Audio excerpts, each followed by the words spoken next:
Raider Nation, what's going on? You're watching the Raiders Report, and today's show presented by True Classic. If you want the t-shirt that I have on, if you love polo shirts, chinos, pants, joggers, all that good stuff, go to trueclassic.com/chat. 25% off your order. Make sure that you use promo code chat. Coming up here on today's show, the Zamir hype train, it continues to grow. We got two standout wide receivers this offseason.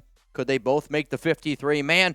Defensive tackle news and rumors, and then conflicting offensive line rumors that I need to discuss. Now, we are going to be talking about the latest news and rumors, and to make sure that you never miss that, subscribe. Plus, free Raiders videos every single day. I'm trying to drop 2 a day right now. On top of that, we go live at least twice a week, and a birdie told me we might be going live 3 times a week again in the month of July. And Raiders Friday happy hour. This video is going out bright and early in the morning. Happy hour. If you're ready to get the weekend kicked off, started the right way, 4 p.m. Eastern time today. Jeremy Jugs and I are live. We're going to be getting wild. Huge shout-outs to a bunch of our brand new subs here. Green Monster, Sushal, Hot Beavers, which is just a hell of a name. Claude Parsons, Geechee. I know all y'all are subscribed. If you could do me a big favor, take that link below, send it to some Raider fans. Continue to grow the family here on the Raiders Report. So let's now get into the latest hype going on around Zeus, a.k.a. Zamir White. The report from The Athletic is that the Las Vegas Raiders could give White a larger role this upcoming season. And the reason why this is a story, obviously, is because Josh Jacobs continues his holdout, which I don't even mean to use the word holdout. He hasn't been at mandatory minicamp. He hasn't been at OTAs because he hasn't signed his franchise tag yet, which is pretty big story considering the fact that he had over 2,000 total yards last season and was the total bell cow here for this team. Zamir continues to look good this offseason, which he should by all accounts, because without Jacobs there, Zamir White is the best in-between runner that this team has in terms of between the tackles. Also, on top of that, the reason why the hype is growing is even if Jacobs is on the roster, which I 100% do expect Jacobs to be on this team this year, White is going to be getting a bigger role. Do not think about it any other way. He's going to get a bigger role because he understands the system better. According to the coaching staff, his pass protection and his ability to handle the rock, his vision has also improved. I do have confidence in Zamir, but I really, truly believe, I think he's a good player, but this is also the time of the year where the hype is going really high, and I could see the Raiders, McDaniels, Ziegler, using that hype as a negotiation tactic with Josh Jacobs. Like, hey, Zamir White looks good.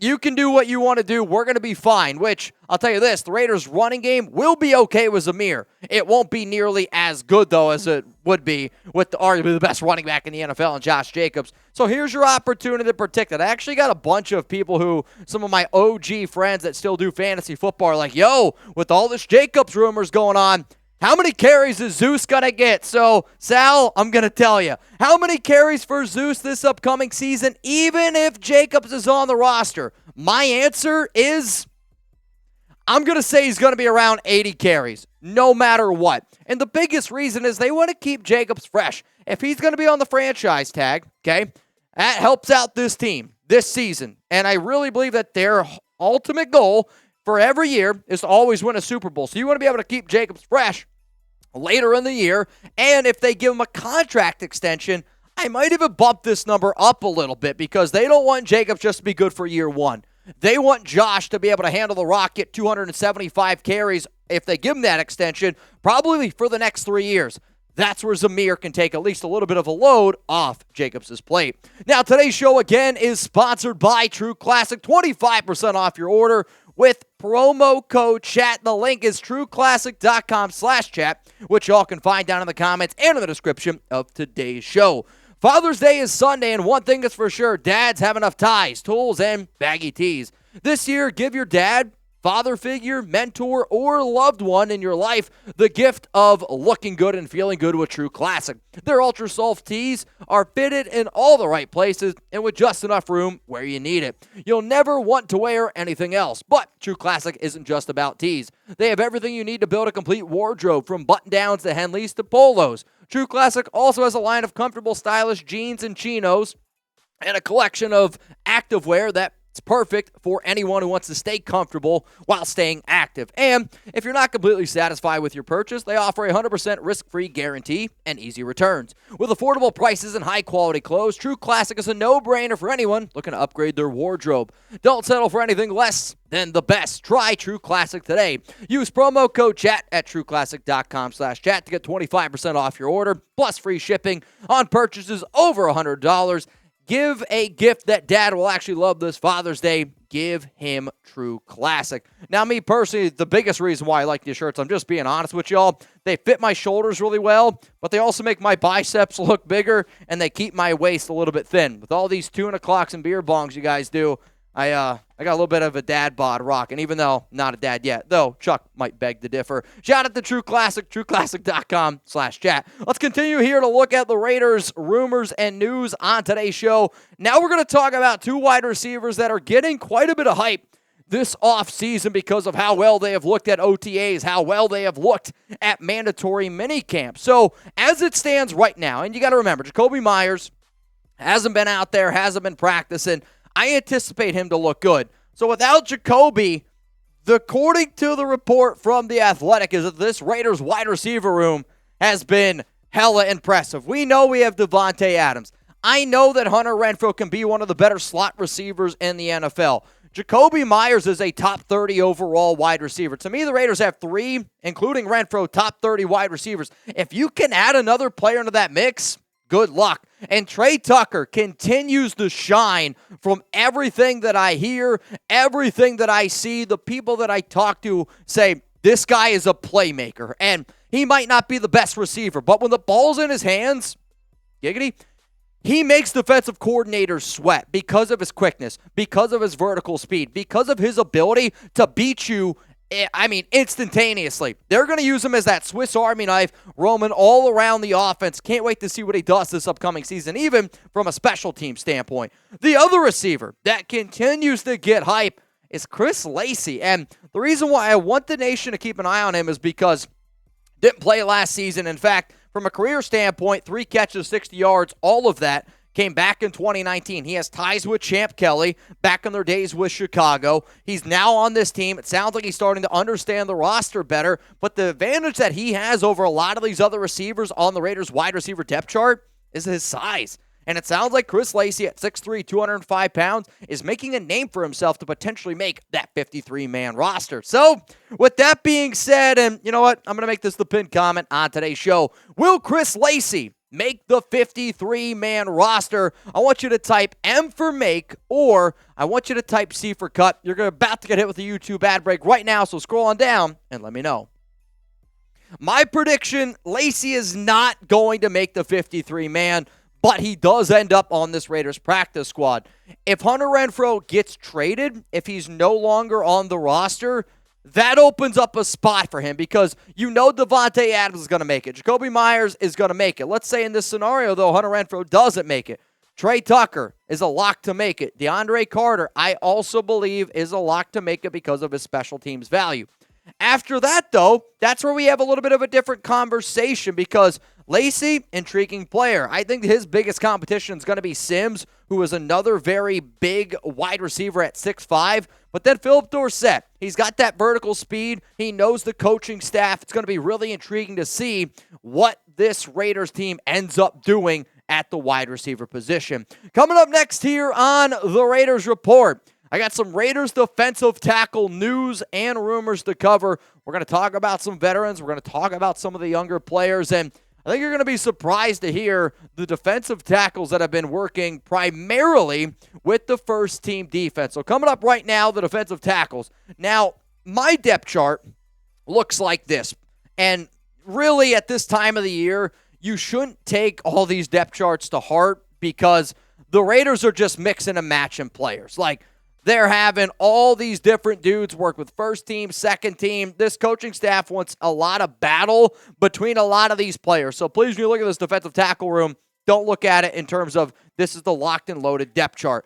Because according to The Athletic, veterans Jerry Tillery, Adam Butler, and John Jenkins got most of the starter reps this offseason when working with the defensive tackles. I will also tell y'all that Neil Farrell Jr.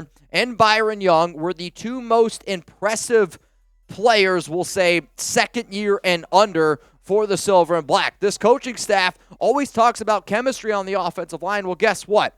Rob Leonard, the Raiders defensive line coach, wants chemistry for the interiors and on the trenches as well. This is what the Raiders defensive line coach had to say about his defensive tackle room. That's what wins in this league, being on the same page and having players and coaches stay aligned. There's not enough time in the year to have as many conversations as you have to have physiologically. Wow, I can't even say that word. About the game of football. Chuck's got me. Philosophically about the game of football. So that's what we're looking at right now with the Raiders defensive line. I know that Bilal Nichols is going to make this team.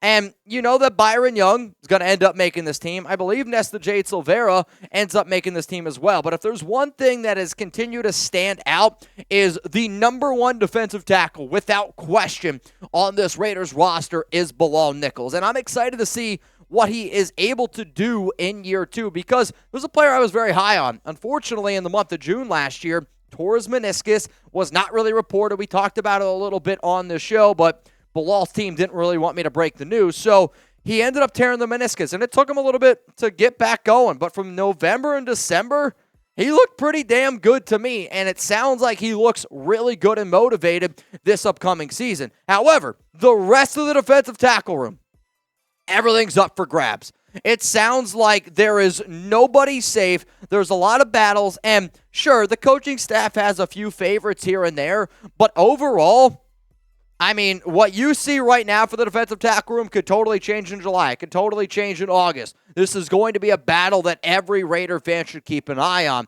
According to Rob Leonard, the Raiders defensive line coach, again on the defensive tackle room, said, the first word is competition.